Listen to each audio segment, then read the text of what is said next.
I was asked recently by a client to do a particular kind of retouch that presented a new sort of challenge, and I thought I'd run through it here because I think it's kind of an interesting use of channel masking. You can see here in this example that have this particular product shot, and the client asked me two things. They basically said, we'd like this chair to be of this other color, a green color, and they didn't like in the way that it was lit here. You can see all these sparkly little white bits. It's kind of a reflective webbing. And they were hoping to reduce that quite a bit, so it looked like more like a flat sort of webbing. So this presented sort of a new challenge. First thing I need to do is I need to get a good selection of the wood portion of this chair without the white background and without the webbing. I went ahead and did that already, and the best way I could do that would be to use the pen path. So you can see here, I'll zoom in, you can see I've made these selections around all the different wood sections here.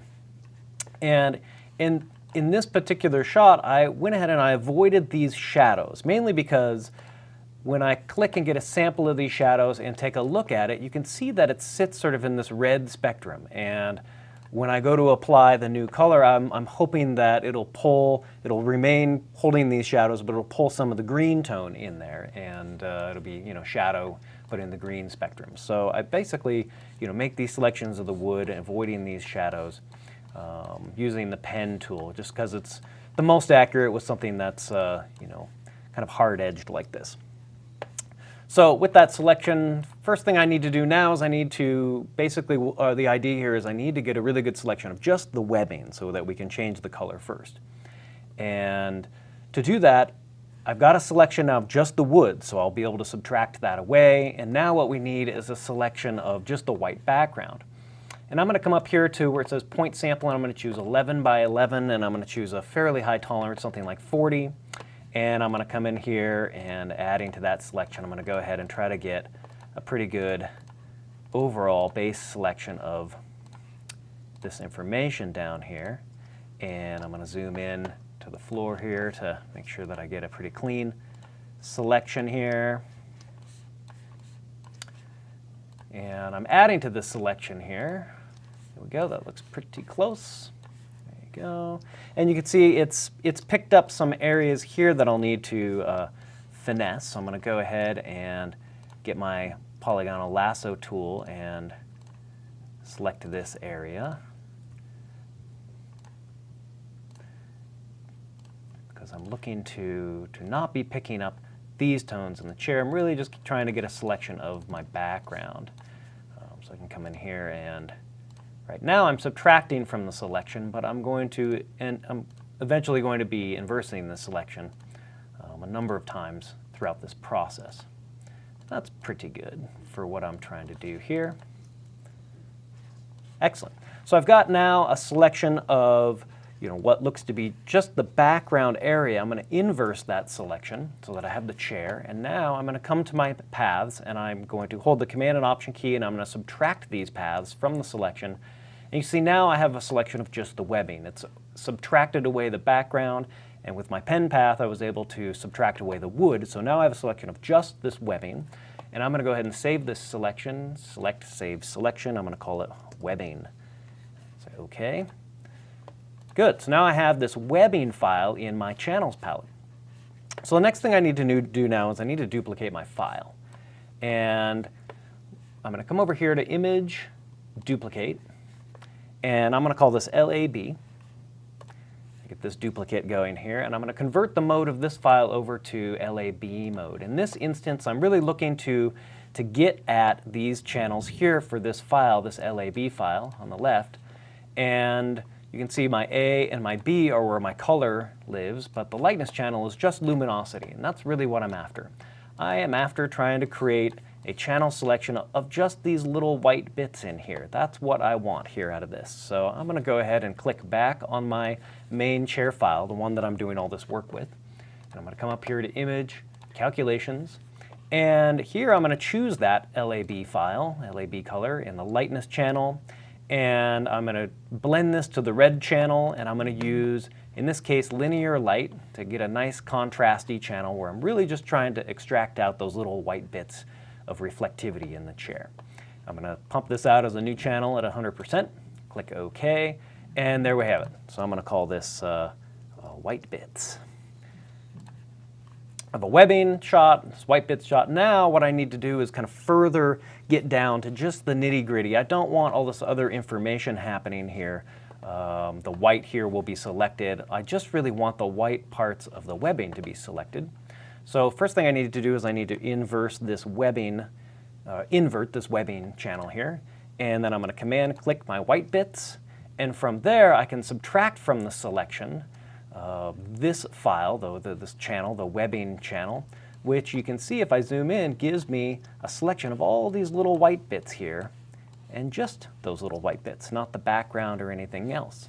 From there I can save that selection, select, save selection, and I'll call this highlights. And you can see if I deselect, you can look, and then now I have a selection of really just the little bits that they're talking about, the reflectivity in this file. Great, now from here, what we need to do is pop on over to our layers, and I can minimize my LAB file I was using, and I'm going to get my eyedropper and I'm going to sample this tone. And 11 by 11 average, that's fine. Kind of getting this green into our color picker down here. I'm going to come back to my chair file, and I need to again invert this channel of webbing to get my selection back of just the webbing here. And I'm going to command click it to load it as a selection. Over here in my layers, I can command J, which is layer new, layer via copy, clip it out to its own layer. You can see there's the webbing just sitting on its own layer. Excellent.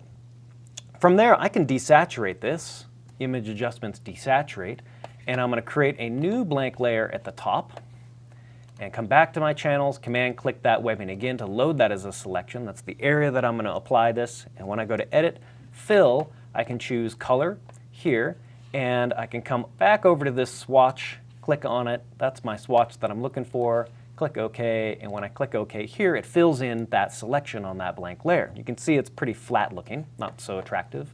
But when I change this blending mode here to color, you'll see it now blends down onto that desaturated layer that's below it. So I have here the original, a desaturated layer on top of that, just that webbing alone, and then this color file that's sitting on top. Okay, that's looking good. One thing we're going to need to do before we do this next move is we need a selection of all these little white bits that are sort of behind the chair here. I'm going to select on this layer, and I'm going to zoom in here. In this case, I'm going to choose point sample on my magic wand and say a tolerance of about 5. And then from here, I'm going to add to the selection as I go, clicking in each of these little spots here. And you may find when you're working with Photoshop, you have the way that the cursor looks here, this icon. And there's times when all of a sudden your cursor may look different. It may look like this, a little crosshair. And that's because my caps lock gets put on. And so it's something to just be aware of, but in these instances you can see it's helpful for me because if I'm looking at the regular cursor as these little white boxes get smaller and smaller, that cursor starts to get kind of big, and I'm trying to get the tip of that tool to land in these white zones. But if I hit my caps lock, now I have a very precise little cursor that I can work with to drop that crosshair down on these little white bits, because I'm looking really to just kind of get a selection of this. When I go to do this last maneuver, what I'm looking for is to not have any of the color applied to these little areas in here. So that's why I'm making these selections, which are somewhat arduous to make. But I'm going to go ahead and I'm continuing to just hold the Shift key and add to this selection, adding all these bits. There's some activity down here I'm going to need to hit, down in there. I'll have to zoom in on a couple of these areas to just kind of finesse them a little bit better. But generally speaking, that's the idea, is to get a selection of all these little white bits in here. See, I can zoom in here and I can hold the Shift key and select this using the magic wand, just kind of getting these general selections of these white areas. That's looking pretty good. I'm going to save that as a selection. Select, save selection, and I'll call this webbing white bits. Okay, so I have that now as a new channel here in my channels palette. So I'm going to come up here and I'm going to go ahead and I'm going to create another new blank layer. And with this, I need to get a selection of just the highlight portion here. So I'm going to command click just the highlight portion. And I want to subtract from that, I'll zoom in here, I want to subtract from that these white bits. So command and option on this webbing white bits channel allow me to subtract these areas from that. Now when I come back to layers, I'm going to hide this. The selection is still active, but I'm going to hit Command H just to hide the dancing ants so that you can see this happen. It's this reflectivity they're looking to get rid of. I have a new blank layer here at the top, and when I go to fill that with that same green color, you can see it fills in all those little highlighted bits, allowing for a flatter look, which is what they're looking for. You can see before we have this sort of reflectivity that's happening from the way that it was lit, and they're looking to sort of mute that reflectivity down. And in this example, basically what I have done is using channels, it's allowed me to create a selection of just the webbing, subtracting pen paths of the orange wood out of it, and then change the color of the actual webbing itself. And then with that, I'm able to take this file, which is just a selection of the little highlight part, the reflectivity, and fill that with that same color, allowing me to have a file that satisfies my client's needs. So here's an advanced use of channel masking to attain a particular sort of result for a client. If you like this video, be sure to hit the thumbs up sign down there or a comment if you wish, and thanks for watching.